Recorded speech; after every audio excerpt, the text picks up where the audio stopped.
computer. I am. Okay. My little dot's blinking, so I guess I'm recording. If not, then you'll get get another post-recorded version of it. Oh, which are no fun. So, but we're all here to honor and serve our King, our Lord Jesus, and just be Amen. grateful for His goodness. So, uh, now I know you guys have been pretty busy this week, but did you have any time to come up with anything from what we've talked about so far? Any ideas, any examples, any ways that things have kind of hit you? Mm. Yeah, it's coming up in different ways. Like in terms of like motivation, with work and that. Just been motivating myself with my welding work. Um, giving myself a time limit to work to, and Good. um, and just planning, structuring out my Yeah, days and that to make the most of it. But yeah, it's just been that's probably my biggest hurdle at the moment with in the business side of things is planning everything out and structuring the time to make the most out of it. yeah, I like that because structure is a huge part of the whole thing. Vision helps us to have know how to structure things, and structures know how helps us know how to do things, and Yeah. our priorities right. All right. Um, That's it. Still making our beds in the morning? Yeah. I- Absolutely. Unless we're swagging. Oh yeah, the swag's made. Yeah. I was thinking about it. I know that when my wife and I are camping, we don't really make the bed very much. It's kind of hard to get to, so we just kind of leave it a pile of mess. But unless unless unless we're going to see somebody. So, but our camper is really tiny, so it's hard to let people in there and see it anyway. Um, Yeah. but still, the whole idea of developing some good habits and setting our lives in an orderly place and getting those little bitty wins on a regular basis really helps us to take steps forward. And also it demonstrates who we're serving. It demonstrates that we are children of the King and not just undisciplined uh, outsiders. Mm. So, Yeah. but let me just throw up a question to kind of get this one started. What is the difference between leading and motivating? Difference is you're leading by example, you're in there with the team, you're leading from the forefront. Motivating is you're standing behind them, trying to you push them from behind, push them forward. Trying to motivate them without actually getting in there and doing the work. Yeah, Um, to me, when I think about motivating, because we did like with a lot of the health promotion stuff, we did like motivational stuff, and motivating is sort of digging deep down to what's the driving force behind a person's desire to work or desire to change, and then trying to work with them to sort of it's almost like an incentive, but it's an inbuilt incentive, an internal incentive to try and get people to want to change rather than me just saying, "Oh, this is where we need to go." yeah, that's excellent. As a matter of fact, I just may turn the session over to you. So, because that's really the heart of where we need to go, this whole thing. And you're Mm. both spot on. Leadership is in front. Leadership is showing a way. Leadership has to have a compelling vision with it, and that's the Mm. motivation. Uh, has to do with the direction people are moving, yeah, and like you said, where their heart is and what they want to do. But motivation, Mm. the direction that we're putting our efforts to, and what that objective is. But they go hand in hand. If we're going to lead Yeah. people, then there's got to be some movement from them. So good leaders are good motivators. But a good motivator is not necessarily a good leader because a good motivator could actually be from behind, pushing, as you said. Motivation can take place from in front, behind, beside, all around. But the leader's got to be showing what the pathway is, and that's the biggest Yeah. thing. But they still work hand in hand. They still work hand in hand. Being a leader without being able to get people to move, because leadership, as you remember, we talked about, it's influencing people, excuse me, toward a vision.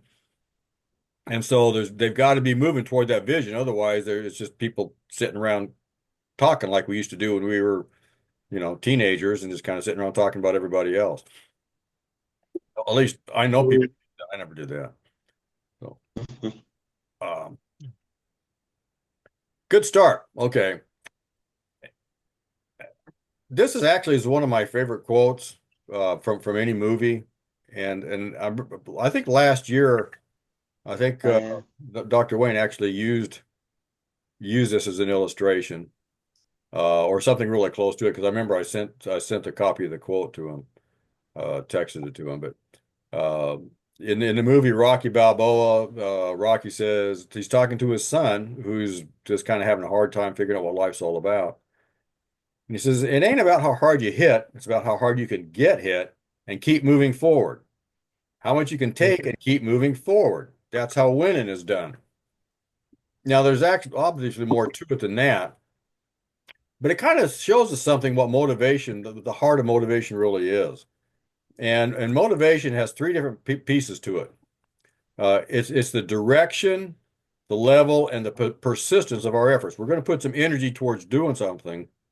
And so what that direction of that energy, that effort is, how much we put into it, whether it's just a little bit of our effort or a lot, and how long we stick with it. Now here's a trick. Here's a trick for you. Everybody is motivated. Have you ever heard the people talk about you got to get them motivated? And usually when you talk about getting them motivated, you're talking about giving them a kick in the backside, or poking them with a stick or something. But that really doesn't work, because people have motivation, they have energy, they have effort kind of built up inside them. We just need to take that and provide some direction to it. And a lot of times when I say that, people kind of look at you funny. But have you ever thought about how hard you have to work to be lazy? How hard you have to work to not do anything? Yeah. If you want to take a whole day off and just watch football or something, or just kind of lay around the house and do nothing, how hard do you have to work to do that? The first thing is you got to convince if you're a married guy, you got to convince your wife that it's okay, which is probably not worth the effort in the first place.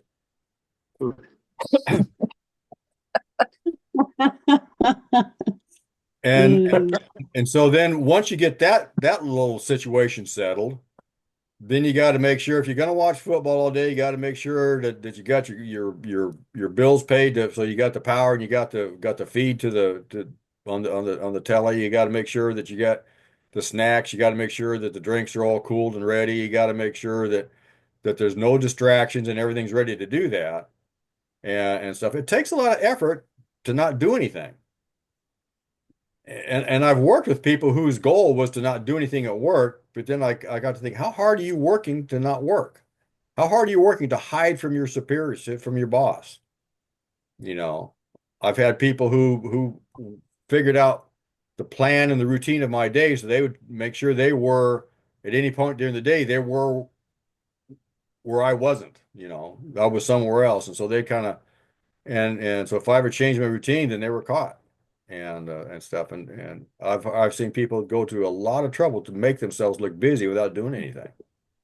And I thought, it's crazy. How you're working hard, plus you got all the stress of knowing that people are going to thump you on the head if they catch you doing it. You're going to get in trouble for it.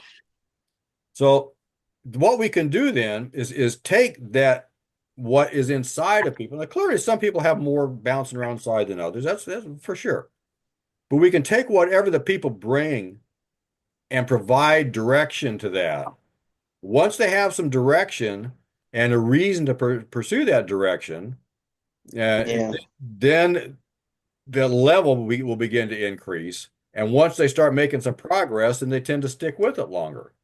And that's why I like that quote about Rocky. You set a direction and you just keep moving forward. And you start Yeah. getting, you might take some lumps along the way, but you keep moving forward, keep pressing. And and as you said a minute ago, one of the strongest ways, the most powerful ways to do that is to have goals. And I have a really short attention span. It's really hard for me to stay on task for a long time. And so, if I were in school or studying or something like that, I would set a goal. I'm going to study for 15 more minutes. I'm going to study till I'm done with this particular section, this chapter, this page, or something like that. Then I'll get up and take a little break, and then I'll come back and do it for another 15 minutes or half an hour, whatever it is. But having those little small goals along the way really helped me to stay on task. Yeah. So you can start off with really small goals all the way up to the really big overarching visions that the leader will help us to put in place. And so, but if we understand that people are motivated, our job is just to provide them with some direction and some Yeah. encouragement for how much effort they put into it. Life gets so much easier.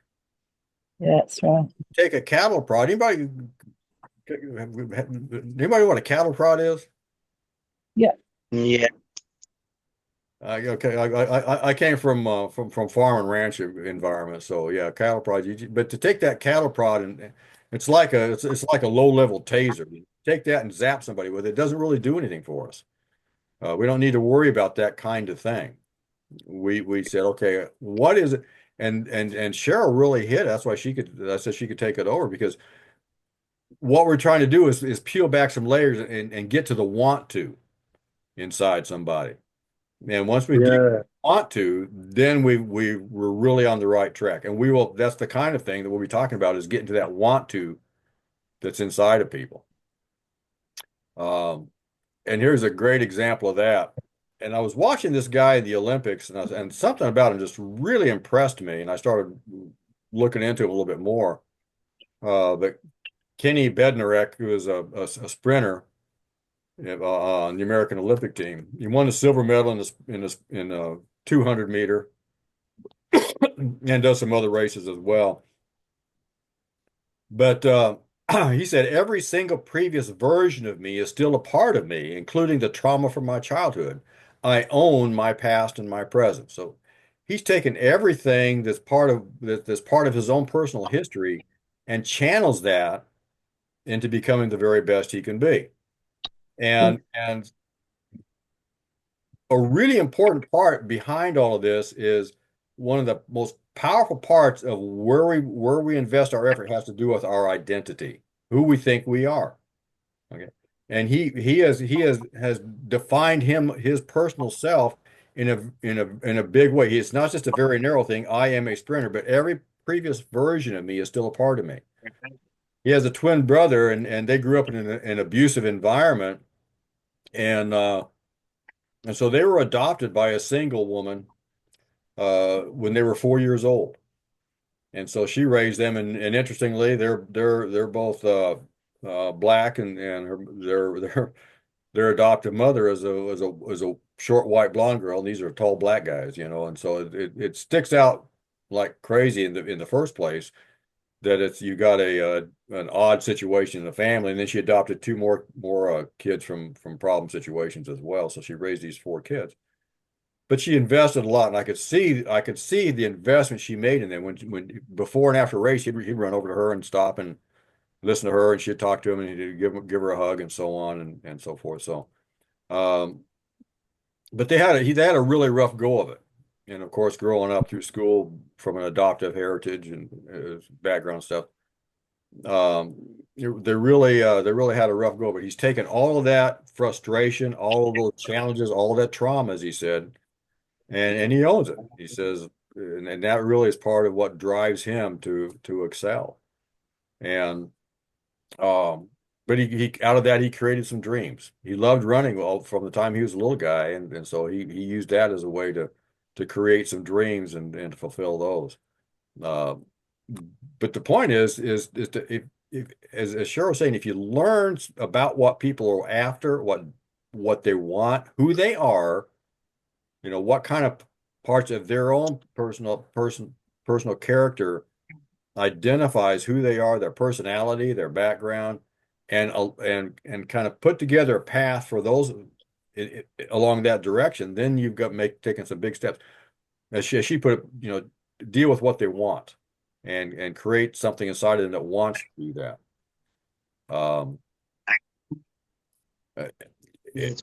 And he said, this is the way he put it. He said, Kenny Bednarek, he said, when I went to the junior college system, I was ashamed in the beginning because he wanted to be a big college sprinter, but he failed the admission standard, so he went to a junior college. So he said, I was ashamed in the beginning, but I eventually just embraced it. I had to make do and change my mindset if I wanted to get out of there as soon as possible and improve myself. I couldn't be staying up late. I had to make a bunch of sacrifices. My friends were staying out late, and I had to go to bed at the right time so I could get up in the morning and go practice and then go to class. You got to change your whole mindset in order to aspire to do bigger things. You have to be very disciplined. And so the problems that he had really came together to say, this is my path. Okay, this is the direction, and this is how I'm going to get there. So he had direction, and then he understood what kind of level of effort he had to put into it. And then as he began to make some progress, then you understand that then you persist and you stick with it longer. And so that's really a foundational thing of motivation, is not trying to zap somebody, but to try to know who they are, to deal with them, and to deal with them as individuals and as a group. There's things that you work for groups as well.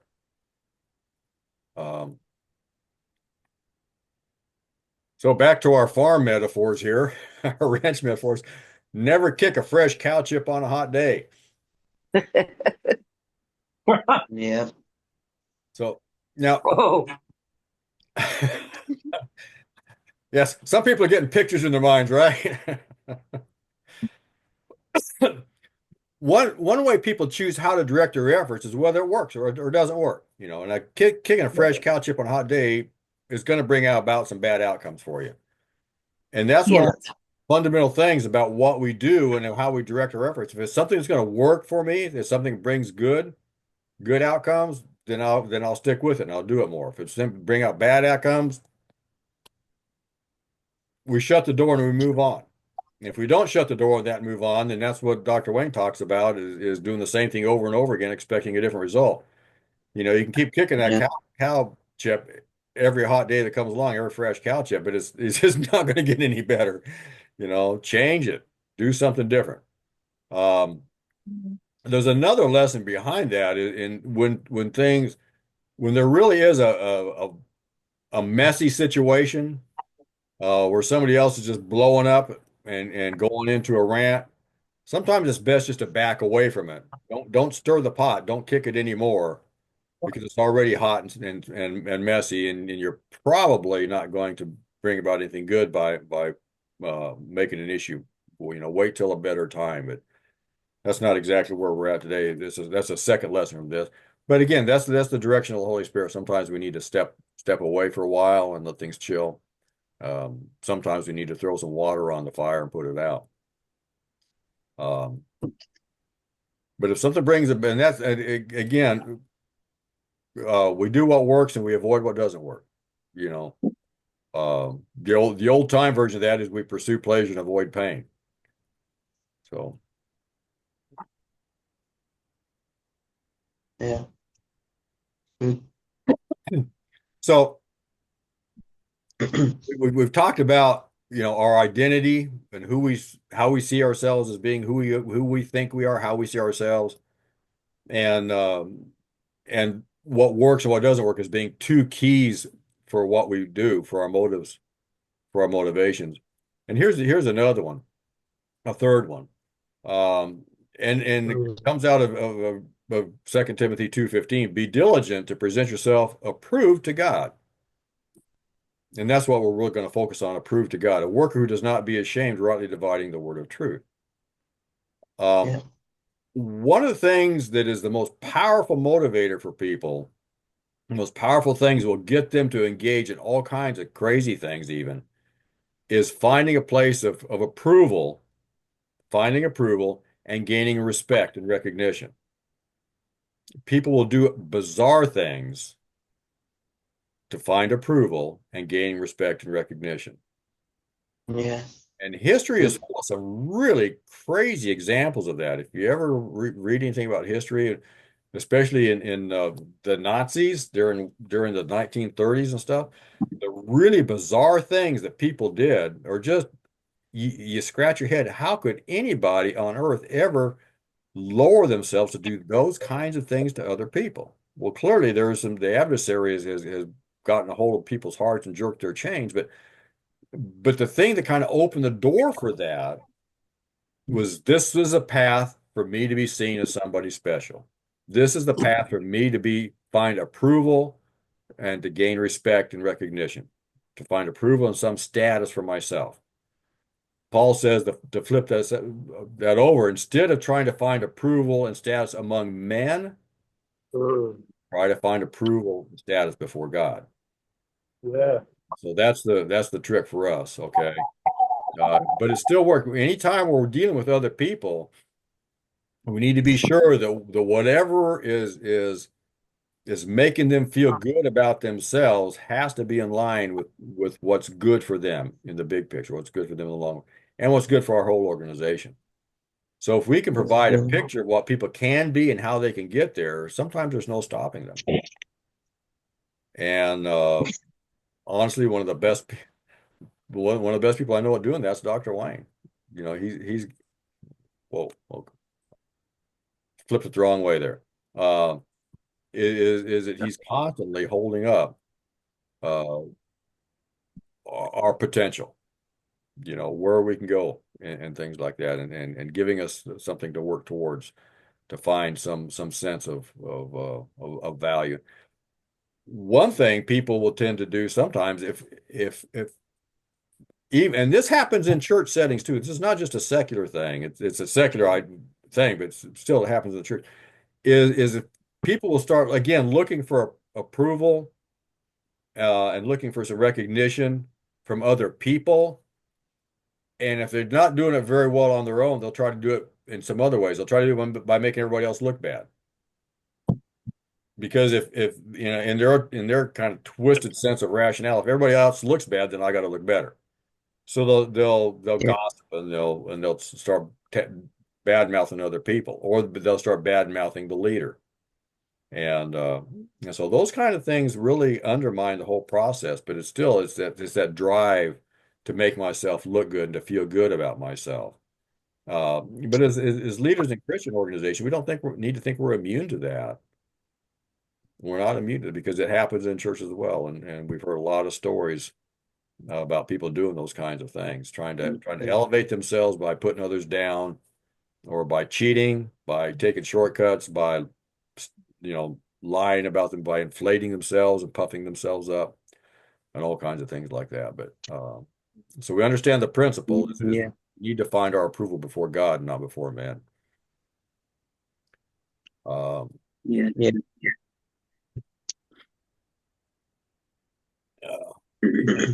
Anybody heard this one before? Yeah. You are today the thought you had yesterday. And you were yesterday the thought you had the day before. And the reason why that really hits so hard is because it has to do with, again, who we think we are. You know, how we think about ourselves and how we think about other people and how we think about our relationship with the Father. And so helping people, and this goes back to what Cheryl was talking about at the very beginning, helping people to have some grasp on who they are, where they can go, is one of those powerful things we can do for people because it changes what they want to do. It changes the whole drive inside of them that says, I really need to focus on this. This is something that will really bring about something. This is exactly who I am and who I want to be.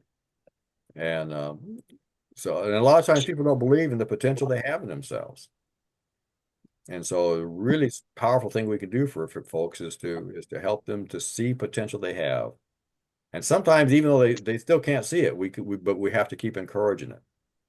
We have to keep encouraging because we know that what God can do with people beyond what we can.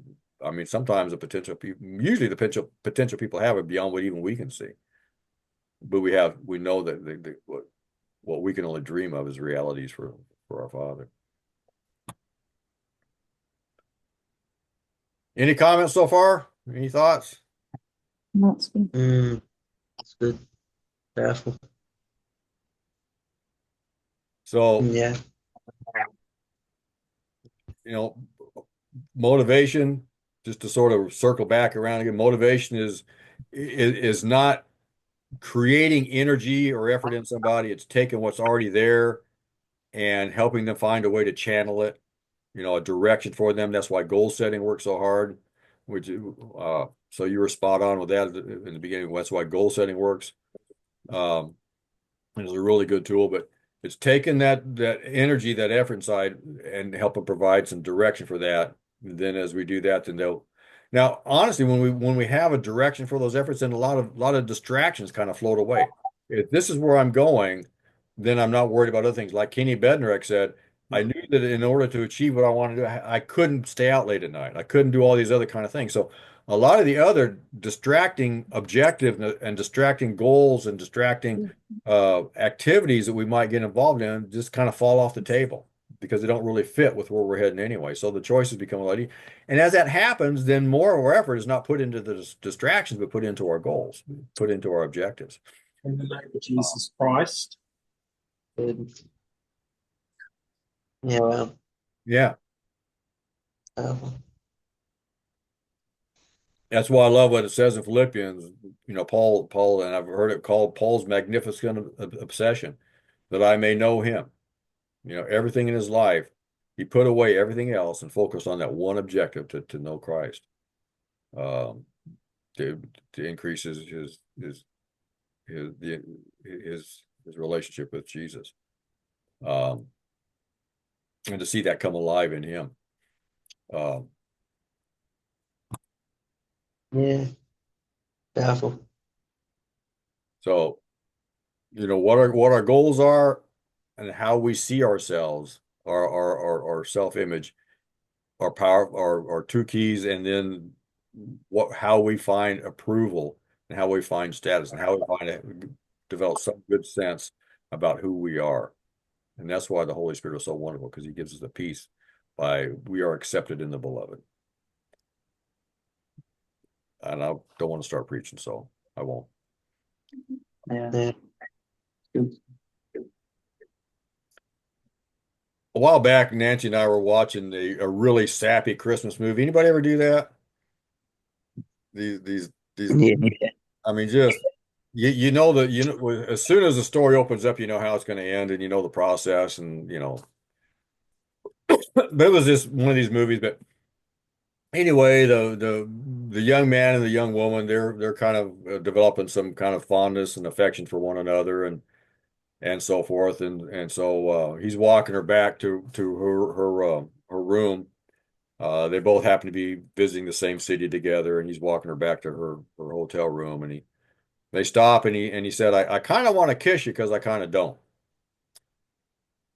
And I thought, what a great illustration of motivations, because he's got these conflicting motives inside, right? And one motive says, I want to kiss you, and the other says, I don't, And so now, why did he want to kiss her? Because he had this natural internal drive to kiss the girl. Okay. It's Yeah. not through a decision process. It's just his maleness trying to connect with her femaleness.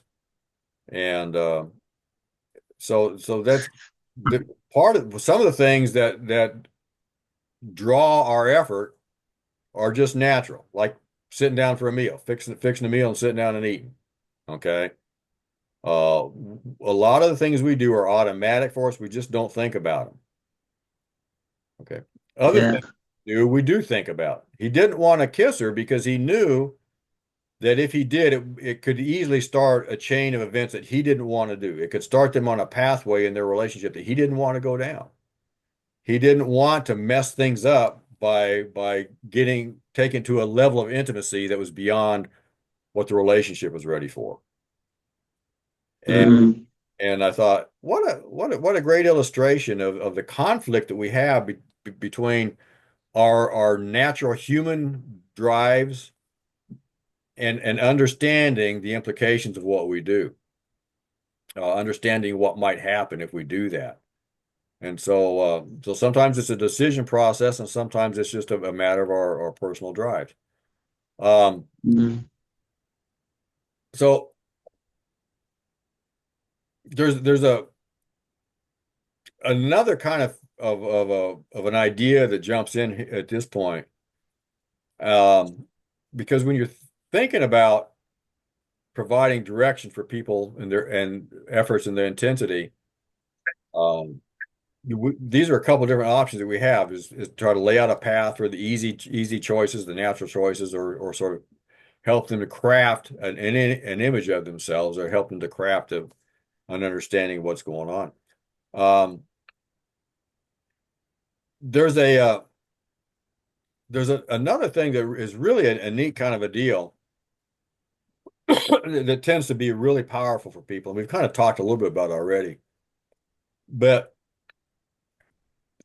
the how much we can affect somebody's sense of identity about who they are, when what their potential is, how much we can change their self-image, really can be a powerful way of influencing how they direct their efforts, and actually even how they live their lives, whether they want to make their beds in the morning or not, and things like that. Just a whole spectrum of things. Are any of you familiar with an old movie called Pygmalion? No. Probably not. There's another movie that's not nearly so old. It's called Trading Places. Sorry. Yeah. But the story in those movies is that a couple of wealthy old guys are talking about whether our behavior, whether our lifestyle is a product of our environment or a product of our nature, of how we're brought up and how our lives are versus the inner drives that we have. And so they take a bet. They're gonna create some scenario of the situation to kind of test that theory, whether our behavior is a product of our environment or product of our heritage. And so what they do in the Pygmalion story is they find a poor woman off the street.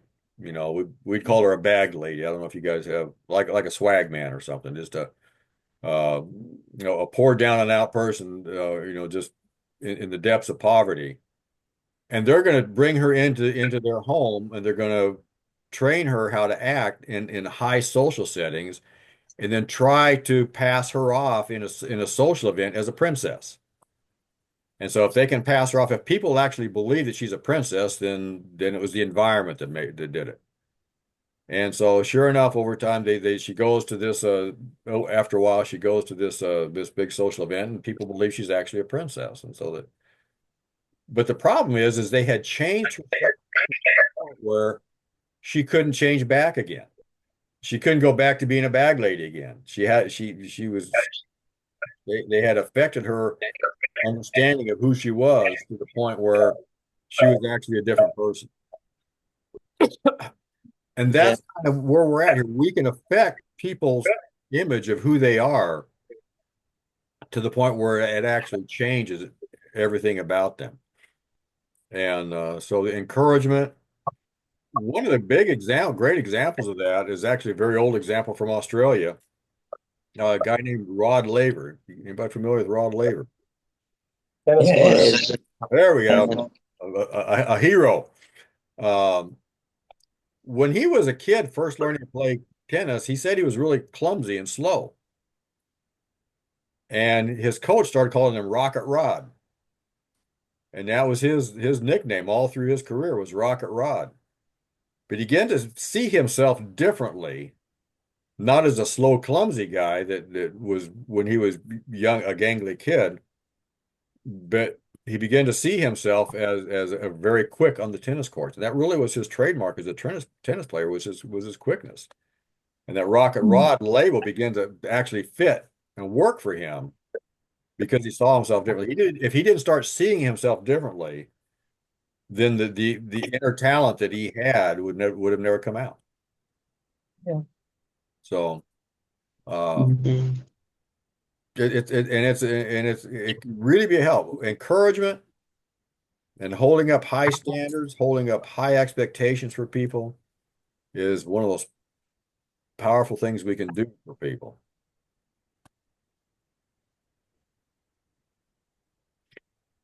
That's true. Throw the dog a bone. Okay. Why do we go to work? If we have a job outside, or why do we get up and go to work for a secular job? We'll make money. money. Okay. So we got basic needs. We have to have food. We have to have a place to live. A lot of our relationships we gain at our workplace. A lot of those kind of things are basic requirements that we have. And when we go to work for those reasons, and if the workplace meets those, then we're good. We'll get up and we'll keep going to work. Okay. And we'll do our jobs at a basic level because that's the basic reason we're there. And so to motivate people from that angle, what are we going to do? We're going to give them a raise. We're going to give them a bonus. We'll, give them buy them lunch, or we'll give them some kind of benefit, some kind of way to get them to want to do those basic things for their basic needs. Change work. Yeah. Basically, we're throwing a dog a bone. But what level of effort are we going to get out of people when we do that? Basic. A very basic level of effort. Exactly. Cheryl's cheat. She went to the motivation seminar. Mhm.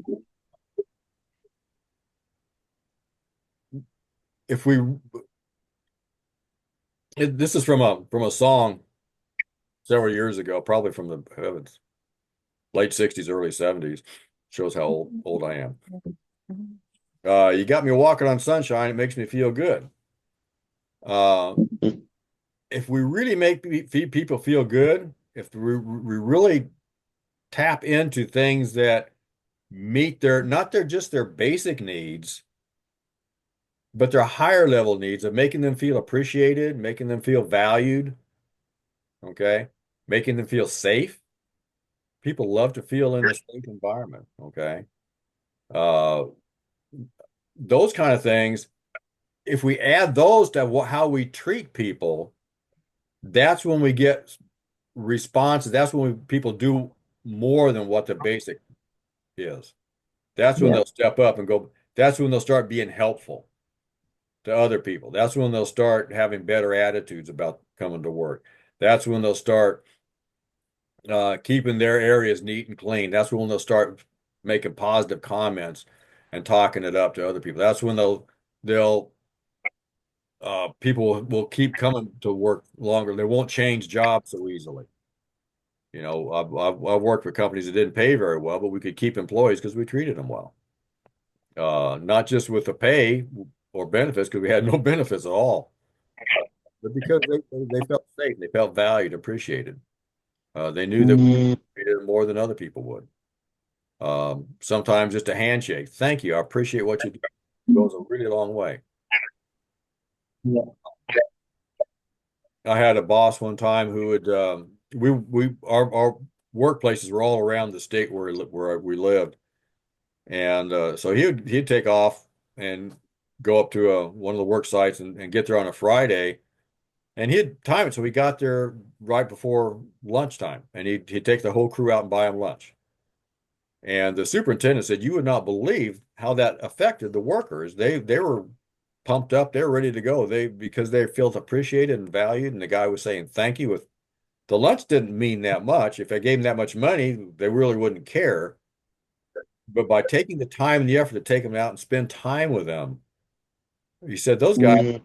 blowing and going. They're all in for a month after that. And about once a month he'd do that.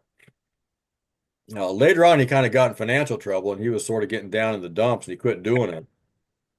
And all the employees start thinking it was their fault. What's wrong with us? He doesn't want to talk to them. If you went to a job site, he'd go there, get there early in the morning, walk up and talk to the superintendent and leave. And they're all looking and saying, why is he not talking to us now? What did we do wrong? And the whole operation began a downward spiral at that point.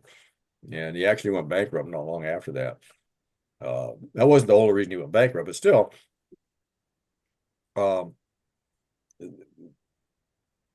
those little kind of things, when we're really tapping into making somebody feel good about themselves, feel good about being connected. If I'm part of a winning team, I want to really do all I can to help the team keep winning. Right.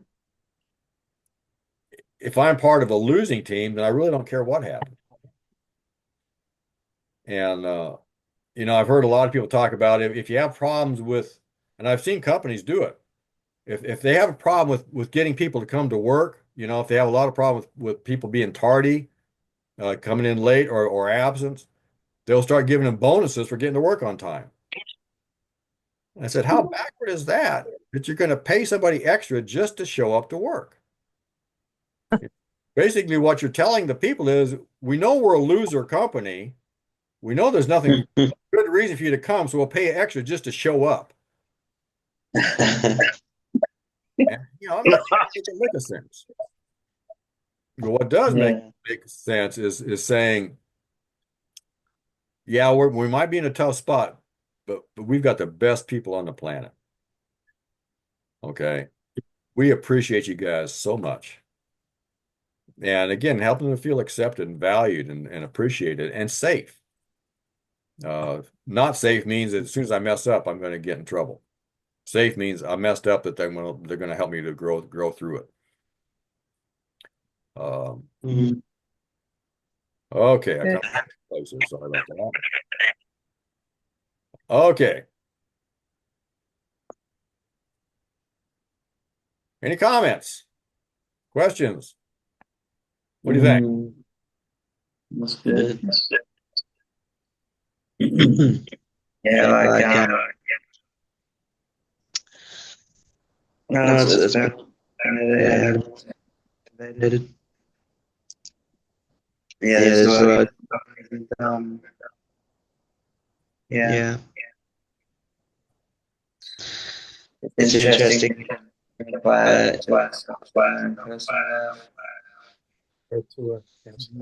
getting some feedback right now here. Yeah. If you step back and think, what is the one word? If there's one word that you could kind of wrap everything we've talked about and how to treat other people, is there one word that would capture all that? Kindness. Kindness. And kindness comes out of, if you treat people right, and they'll treat you right too. Exactly. Why do we treat people right? You want to be treated. I'm looking for a simple answer. You guys are trying. I appreciate it. It's because we love them. If we love the people we're working with, we'll treat them better. If we love them because God loved us, we'll treat them better. And we'll treat them the right kind of way. And if we treat them the way that we're treated by our Lord, by Jesus, then in the Holy Spirit, then we're kind of in a good place. We're on the right track. And we'll make some mistakes. But I've had bosses come up and tell me later, years later, about, a certain job or a certain project went really well, and I got to thinking the only reason it went really well was because the people really, really stepped up to the task. And it wasn't because I did Yeah. it, because the people did. Mm. So, if we love one another, if we love what we do, and especially if we love Jesus, then this stuff really begins to fall in place, because we want to reach in and touch people where they are, not try to force them into where we think they should be. Now, clearly, they've got to fit with what our job is. We got things that need to be done, and we need to get them to fit with that. So we just don't say, "I love you, go do whatever you want to do." That's not it either. No. Mm.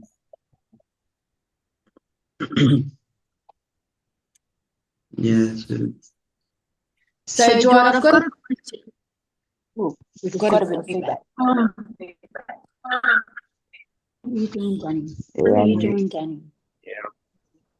So in a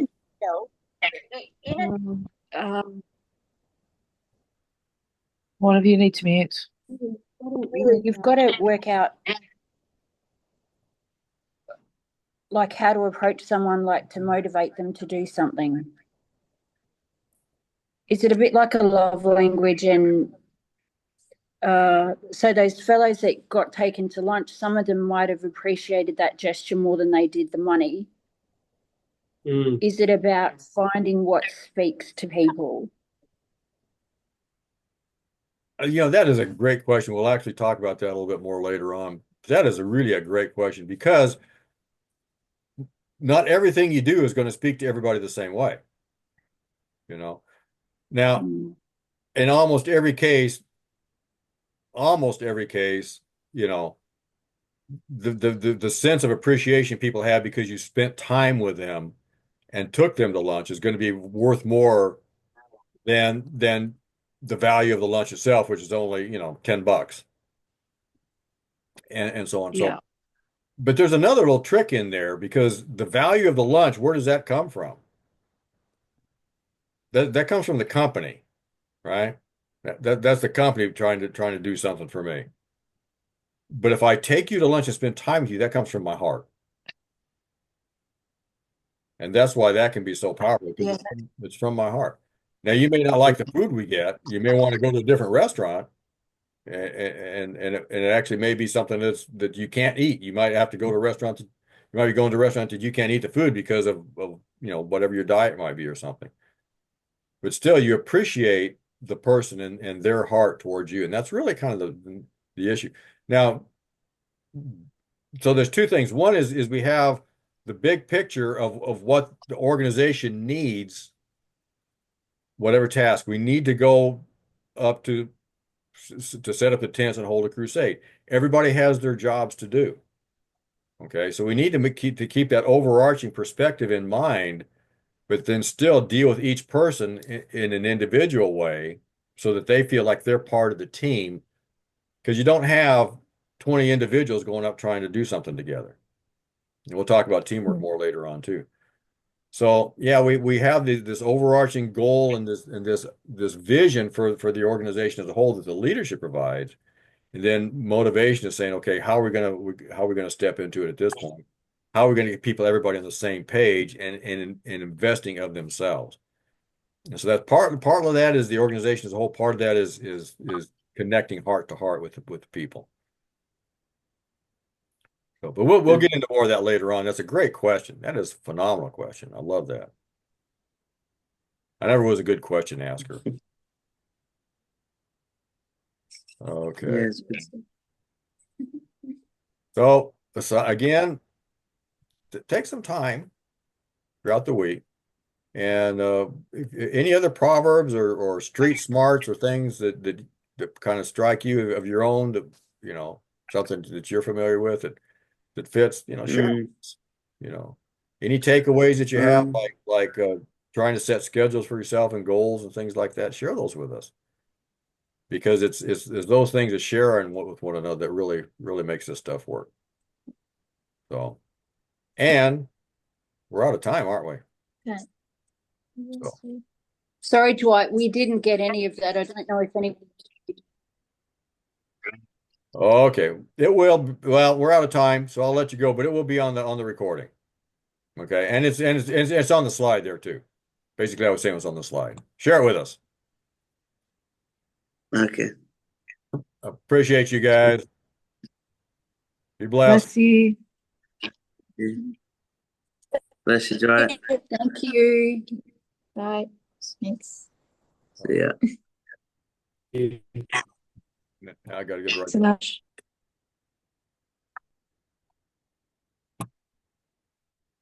So long.